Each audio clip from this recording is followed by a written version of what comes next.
Hyderabad Somajiguda Yashoda hospital వైద్యులు ప్రాణాంతకమైన blood cancer రోగికి bone మారో మార్పిడి చికిత్సను విజయవంతంగా నిర్వహించారు. సతీష్ అనే బ్లడ్ క్యాన్సర్ రోగికి బోన్ మార్పిడి ప్రక్రియలో అరుదైన హాప్లో ఐడెంటికల్ బోనోమారో ట్రాన్స్ప్లాంట్ చేశారు. తెలుగు రాష్ట్రాల్లో ఇలాంటి అరుదైన చికిత్స ఇదే తొలిసారిని యశోద వైద్యులు వెల్లడిస్తున్నారు. బోన్ మారో మార్పిడి ఎన్నో సవాళ్లతో కూడినదని వారు తెలిపారు.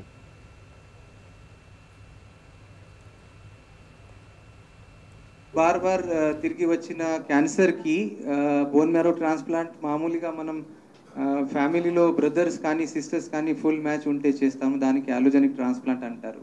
సతీష్కి 4 బ్రదర్స్ ఉన్నారు, కానీ వాళ్ళు ఆ 4 బ్రదర్లో ఎవరు కూడా ఫుల్ మ్యాచ్ కాలేదు.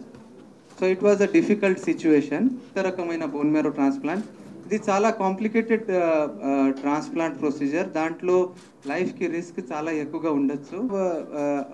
Fully equipped state-of-the-art bone marrow transplant unit here for the first time in the state of combined states of Andhra and Telangana.